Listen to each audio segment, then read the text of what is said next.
Salam damai sejahtera di dalam Tuhan kita Yesus Kristus. Shalom, selamat pagi dan semangat pagi. Jumpa kembali dalam renungan pagi kita untuk hari ini, Sabtu 5 Oktober tahun 2024. Dan pekabaran firman Tuhan kita di pagi ini dengan judul Sumber Segala Kesenangan dan Kepuasan Sejati. Sebelum kita lanjutkan, mari berdoa. Bapa di surga, terima kasih untuk semua kebaikan-Mu di dalam hidup kami hingga di pagi hari ini. Kami akan mendengarkan pekabaran firman Tuhan, biarlah firman-Mu dapat menjadi berkat di dalam kehidupan kami. Terpujilah nama Tuhan, di dalam nama Yesus kami telah berdoa. Amin. Sekali lagi pekabaran firman Tuhan kita dengan judul Sumber Segala Kesenangan dan Kepuasan Sejati.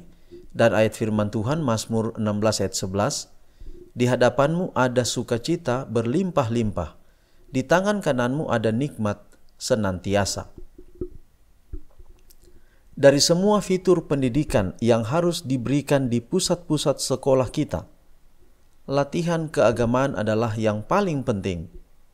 Hal tersebut harus diperlakukan dengan penuh kekhidmatan dan penghormatan yang terbesar.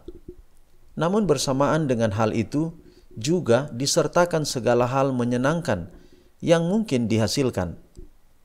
Janganlah itu dibuat panjang sehingga menjadi sesuatu yang melelahkan, sehingga kesan yang akan dihasilkan di benak para orang muda, yakni mereka akan mengasosiasikan agama dengan semua yang kering dan tidak menarik. Dan banyak yang akan dituntun untuk menempatkan pengaruh mereka di pihak musuh, yang jika diajar dengan benar akan menjadi berkat bagi dunia dan gereja. Pertemuan-pertemuan Sabat, kebaktian pagi dan malam di rumah dan di gedung kebaktian, kecuali jika direncanakan dengan bijaksana dan dikuatkan oleh Roh Allah, dapat menjadi pertemuan yang sangat formalitas, tidak menyenangkan, tidak menarik, dan bagi orang muda itu menjadi yang paling membebani dari semua kegiatan pembelajaran. Pertemuan sosial dan semua kegiatan keagamaan lainnya harus direncanakan dan dikelola sedemikian rupa, sehingga tidak hanya membawa manfaat, tetapi juga menyenangkan, sehingga itu menarik dalam artian yang positif. Berdoa bersama akan mengikat hati kepada Tuhan dalam ikatan yang akan bertahan lama. Mengakui Kristus secara terbuka dan berani, menunjukkan dalam karakter kita kelembutan, kerendahan hati, dan kasih-Nya akan memikat orang lain dengan keindahan kekudusan.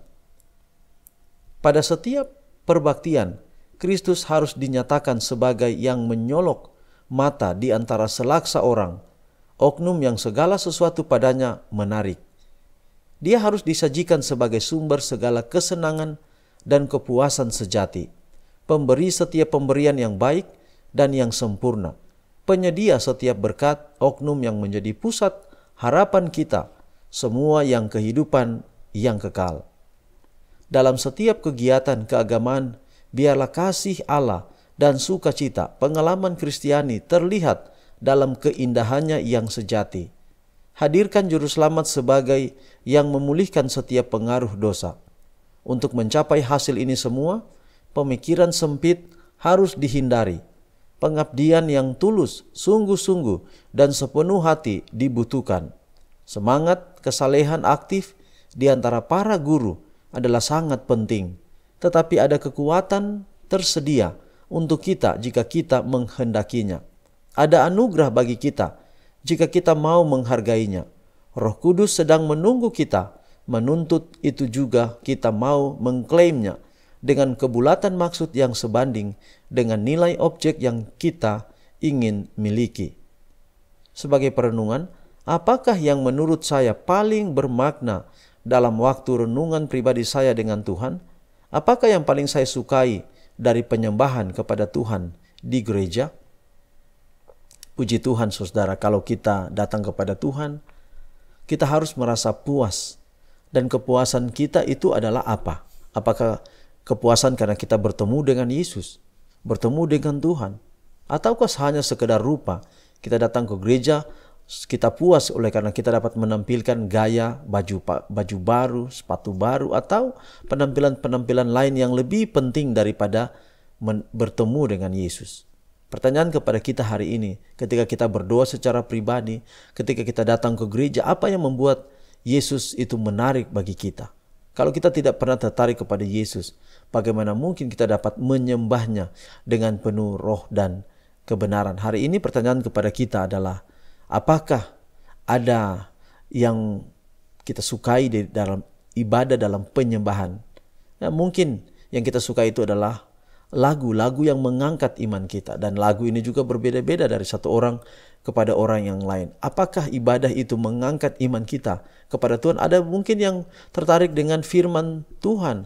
Ada yang tertarik dengan kesaksian. Ada yang tertarik dengan belajar pelajaran sekolah Sabat misalnya. Dan banyak hal. Tetapi yang pasti adalah setiap kali kita beribadah, Yesus harus menjadi yang paling menarik dari semuanya, di mana kita boleh datang dekat kepadanya. Tuhan memberkati pekabaran di pagi ini adalah menjadi doa kita semua. Mari kita akhiri dalam doa, mari berdoa. Bapa di surga, terima kasih pekabaran yang indah di hari ini. Biar dapat menjadi berkat di dalam kehidupan kami. Berkatilah kami di hari Sabat dalam perbaktian, kami boleh menikmati berkat Sabat. Dan dengan berkat-berkat itu menuntun kami tetap setia sampai kedatangan Yesus yang kedua kali. Inilah menjadi doa kami Bapa, terpujilah nama Tuhan. Di dalam nama anak Yesus Kristus, kami persembahkan doa ini. Amin. Demikianlah pekabaran di pagi ini. Sampai jumpa besok. Tuhan memberkati kita semua. Shalom.